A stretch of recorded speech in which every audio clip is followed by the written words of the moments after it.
We're awake on one level, but on another level, life is often passing us by. All too often we talk about, in our common language, I missed it completely. I was just lost.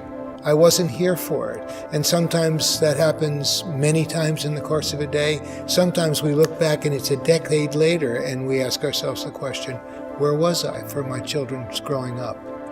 Where was I emotionally for my life with my wife or my husband or my children? So there's something very poignant about the present moment, since it's always now.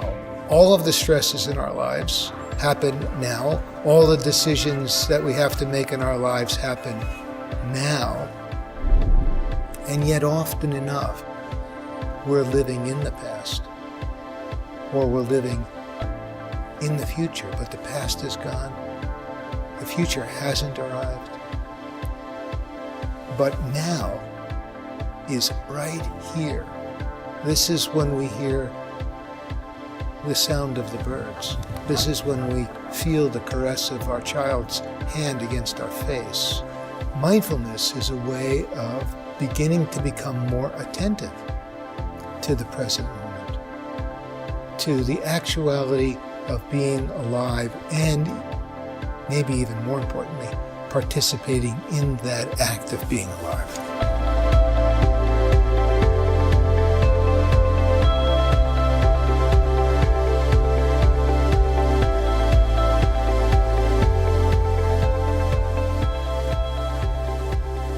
Mindfulness is the whole way of living. It's a way of being engaged, deeply connected, and tapping into inner resource that's always available. Mindfulness is the awareness that rises when we pay attention on purpose in the present moment, non-judgmentally. Can mindfulness help me be more concentrated and focused? Can mindfulness help me have more of a sense of mental stability, in the sense of, can the mind be more stable, more present, more focused, more directed? When we first wake up in the morning, it might be worth taking a few moments to stop while you're lying there in bed. Take a few breaths. Feel the breath in the body. Open the eyes. Notice the sounds around you, or the light streaming into the room, or the quality of the darkness if it's still dark out. Just those few moments are a way of grounding ourselves on purpose in this present moment. We're all going to be stressed. There's no doubt about it. Stress isn't a bad thing in and of itself. I think there's a real difference between stress and feeling what people often say is, I'm stressed out.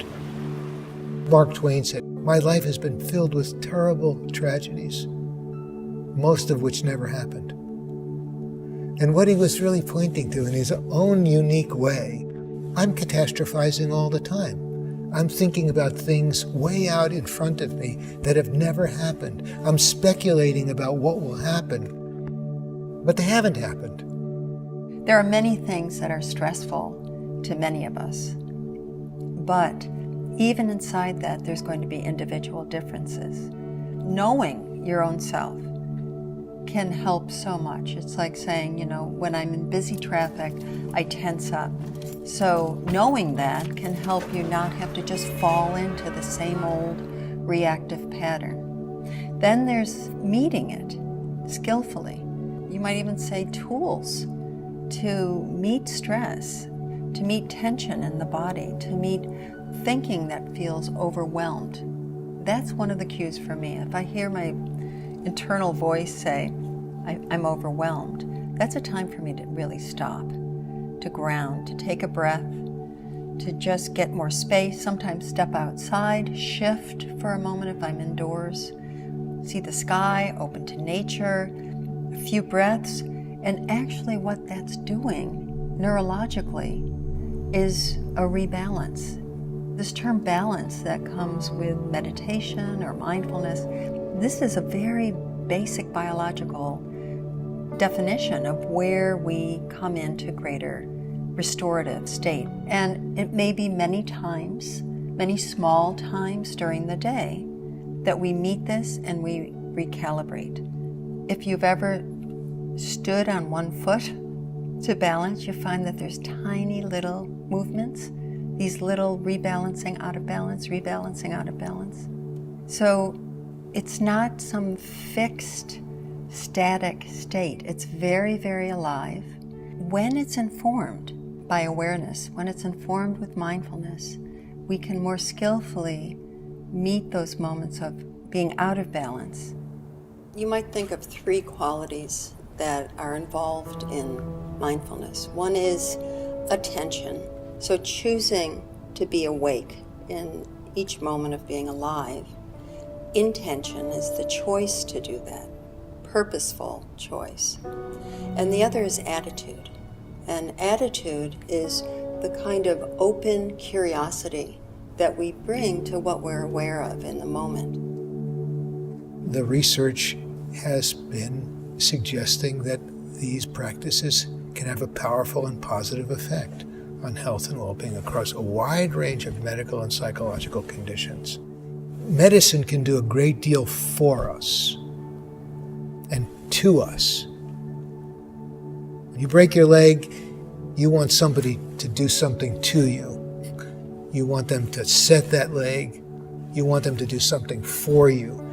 That's essential. And modern medicine has done a great deal for us that we need. Equally so, there's a lot we can do for ourselves in the domains of health and well-being. Nobody knows your body better than you. And we know as well that about 80 or 90% of our sort of ongoing illnesses are lifestyle related. They're related to behavior.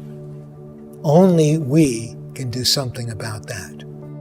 I don't think there's any doubt any longer that the human being, the person, is at the center of their own health and wellness. And that's what we mean when we talk about participatory medicine, is that you want to be a spectator, your health will pass you by. You want to be a participant, it can help you be alive moment by moment and enrich your life. Mindfulness begins to reveal to us our habits, our patterns. Mindfulness is a very good training ground for developing that kind of buoyancy, that kind of stability, that kind of capacity to catch ourselves when we're just moving off into our usual conditioned activities or habits or patterns and saying, wait a second, or we don't always catch ourselves.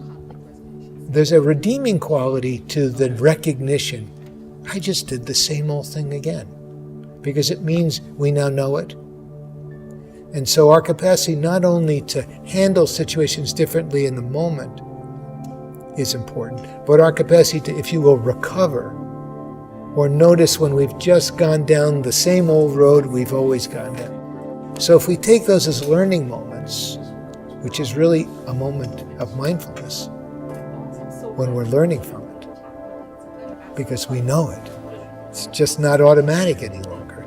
We now know it. We're examining it in some way, not through judgment, not through condemnation, but because we want to know. We want to understand. Because that kind of understanding leads to changes in the way we handle the situation the next time, or the next time, or the next time.